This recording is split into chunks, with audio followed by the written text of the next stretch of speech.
Michael Scott starts the year convinced that his life is finally perfect. He didn't get the job in New York, but according to Michael, he got something even better: domestic bliss with Jan.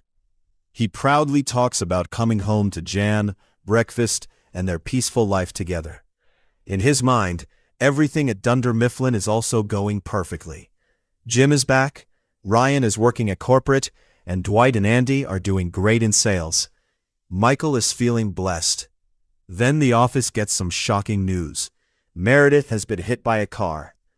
Everyone immediately becomes concerned, but the situation gets even crazier when they discover that Michael was actually driving the car that hit her in the parking lot. Michael insists that it was an accident and tries to convince everyone that Meredith is going to be completely fine. When the employees visit Meredith at the hospital, Michael somehow manages to make the entire situation about himself. He desperately wants Meredith to forgive him in front of everyone, but Meredith isn't interested. She makes it very clear that getting hit by Michael's car isn't something she can simply laugh off. Michael then discovers that Meredith may have been exposed to rabies. Instead of being horrified, Michael suddenly believes everything has worked out for a reason.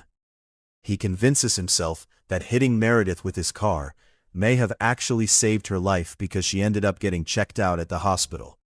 Michael proudly declares that the curse has been broken.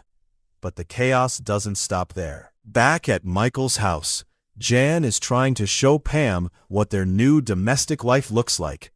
She proudly walks her through the house, explains their routines, and tries to make everything seem completely normal. It isn't. Pam quickly realizes that Michael and Jan's relationship is anything but ordinary. Jan is especially interested in impressing their guests, while Michael struggles to keep up with her expectations. The dinner becomes increasingly uncomfortable, especially when Hunter starts performing music. Jan clearly thinks Hunter is talented. Michael definitely does not.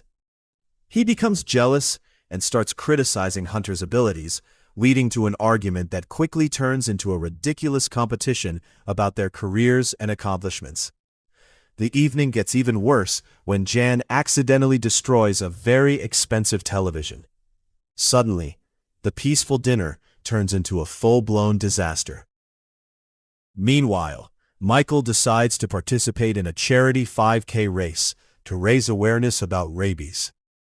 And naturally, Michael doesn't treat it like a normal charity run. He treats rabies like his greatest enemy.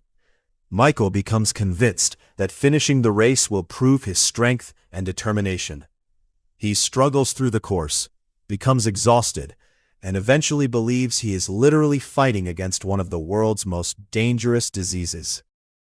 At one point, Michael even gives up and tells Jim that he can't defeat rabies, but somehow he manages to finish. Michael is incredibly proud of himself. He describes it as one of the greatest triumphs of his life, even though his preparation involved questionable decisions and way too much food. For Michael, it isn't really about winning the race.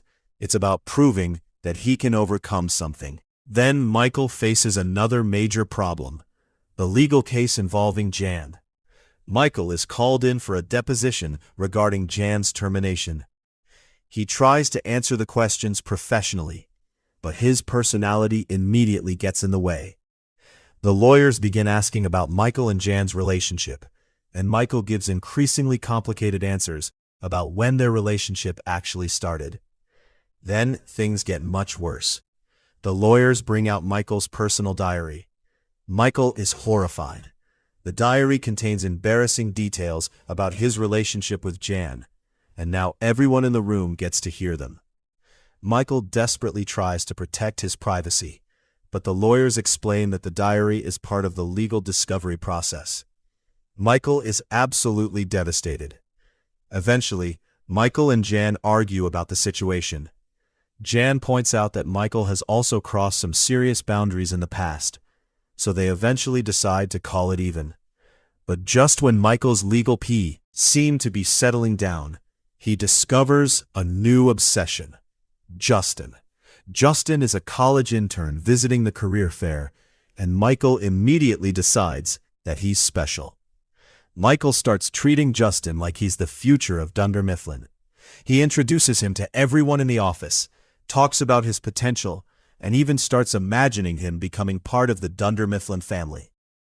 Unfortunately, Justin isn't interested. Michael refuses to accept that.